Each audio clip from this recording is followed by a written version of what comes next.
I still have to get this net income here. So remember, this is temporary. I'm just using it for a minute. So now I've emptied out revenue. So is it empty? Can I erase it? It's gone. It's zeroed out. These guys, are they zeroed out? Yes, they are zeroed out. They're all empty as well. Now it's time for me to empty this one into my capital. How do I empty it over here? Using only a debit and a credit. What is it going to be? Credit. This is a credit, so what am I going to do? I'm going to debit it to empty it, right? That would make this a zero balance, and I'm going to credit that. That way, I've taken my income summary is now moved, and I've moved it here. I emptied it, which made it a what's in my capital? I've got my initial investment and I have my net income is here. So I've taken care of a lot of this stuff that's underneath my umbrella, right? Except for one. And who is it? Mr. Drawing. And Mr. Drawing does not mix with your income summary because Mr. Drawing is all about the personal world. That's the money that the owner has removed from the company for personal use, whatever that personal use may be. So that is going to also have to be reflected, but it's going to be subtracted directly from here. So if I were to use a different color pen, which I would definitely want to do, maybe this red will work. How do I get this here? Am I going to move it? I'm going to empty it. That gives me a zero balance here. And I'm going to over it right there. Now what do I have in my capital? I have 2,000 plus 1,550 minus 200, and that, my friends, is my new balance of capital. The new balance of capital is this that I'm using on my balance sheet, right? So finally, now, my capital is going to reflect the capital that was at the bottom of my statement of owner's equity, which is where I wanted it to all go to begin with. And these guys have been closed. And they close because every month, the stuff that's under here, remember, they're just subcategories of what's going on in your capital account. And we've divided them all up so that we can look at them all individually. And then at the end of the month, we're going to take it and draw it all up into our capital so that our capital accurately reflects what happened during the month. And then these guys start over. So that every month they start over bright, clean, shiny, and clear. Zero balances. That way, businesses love it because they can say, I made this much money last month and I made this much money this month. Oh, last June I made this June I made that. So for comparison purposes, you need to always keep these just in little month segments, or quarter segments, or annual assessments, you know, depending on your company, whatever fiscal period that they're looking at, then that's how you compare how you're doing to see, you know, what the state of your business is. It's kind of like a rain gauge. You know, it's been raining a lot in Athens, hasn't it? So we'll put the rain gauge out.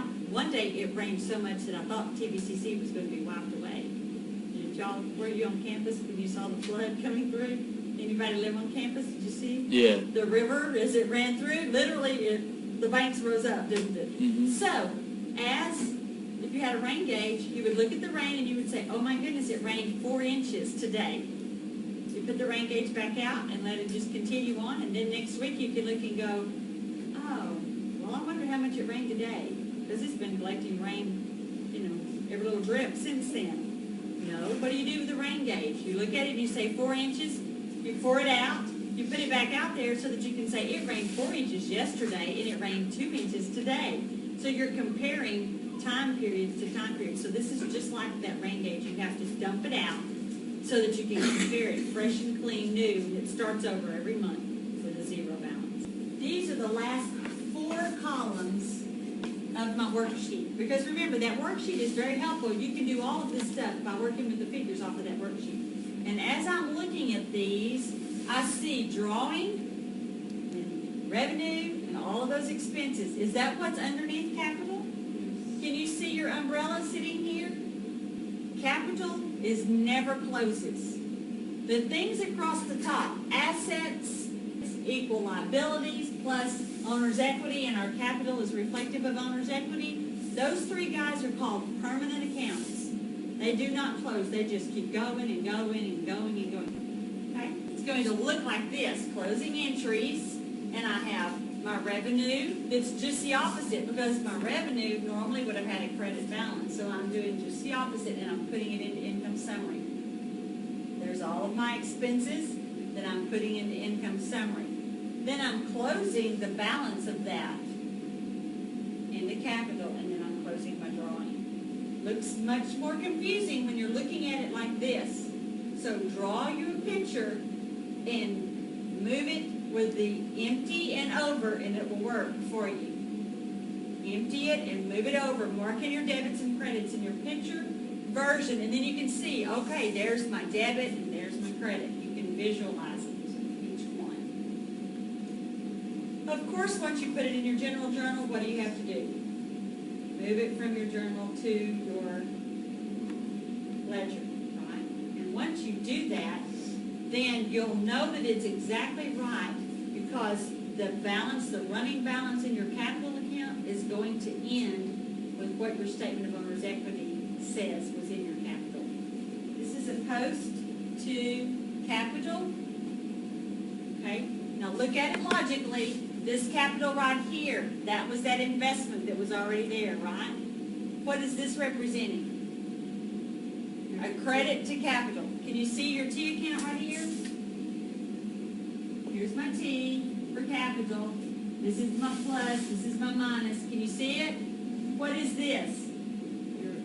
My net income. Do you see how it's sitting there? And what is this? Your drawing. My drawing. So this right here in the end of my capital is going to be my ending balance on my statement of owner's equity. Right? When I finish that statement of owner's equity, that's the last figure in there that tells me that's what my owner's equity account is. And actually, that then is going to be what you would start the next month with on your statement of owner's equity. That would be your beginning balance for the next month. So this is how you gather all of that up into your capital. Now let's look at closing. How is that going to work? This is an example of when we were closing our drawing. Of course, we're taking these figures directly from our journal and we're posting them over with our 5 steps, right? But I've added a step, looky here. Just like on our adjustments, we're going to put the word closing in our ledger so that we know that that's a closing account.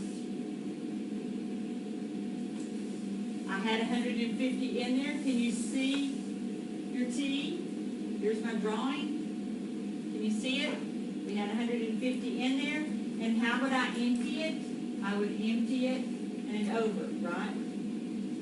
So I'm emptying it, and then if I had 150 as a debit, and I subtracted 100, because debits and credits subtract, so that's how I have a zero balance, right? So how do you mark a zero balance? Don't mark it with a 0, because zeros can turn into 6s and all sorts of other issues going on. So instead, you just mark it with a line that says that's closed. It's empty, and I'm ready to start new. And then the next month, whatever you're taking out of your account will be in that for your drawing as you've been posting it from your journal every day, one line at a time. So actually then, these guys, notice the next one is going to be income summary. I'll show it to you really fast. It's going on a little bit. Oops.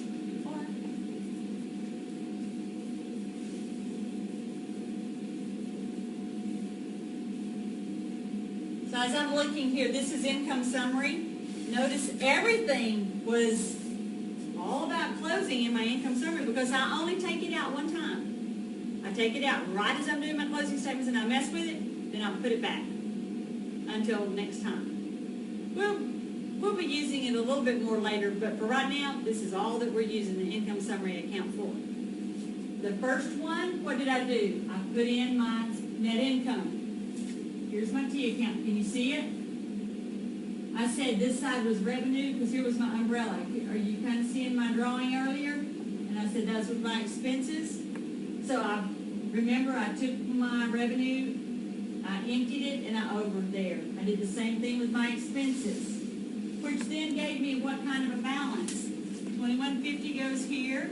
Then I added my expenses in, debit, credit, subtract, so I have a new balance of 1015. Is that not my net income? So how do I empty this out? If I had a 1015 in it as a credit, I'm going to have to debit that, and then what do I have? So that's when I emptied out my income summary, right?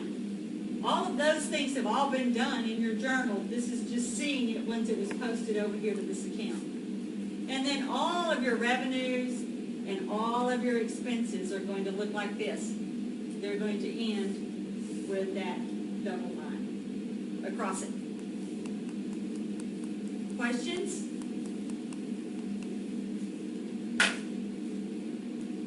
You're being a quiet crowd today. Look at those expenses.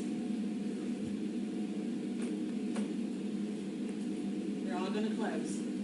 Of course, we cannot end the month without doing one more thing called draw balance.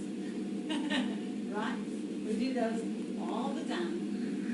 And this time it's going to be called a post-closing, meaning happening after. Post meaning I've already finished my closings, and now after my closings, post, it's going to be very short because most of the things are going to be zero. There's my post-closing trial balance, and if I look at this, I have assets, I have liability, two liabilities, I have capital. What's missing? Drawing, revenue, expenses, and what's under your umbrella? Under your umbrella, drawing, revenue, and expenses. And all of those guys are missing from here, and the reason is because they all have a big zero now.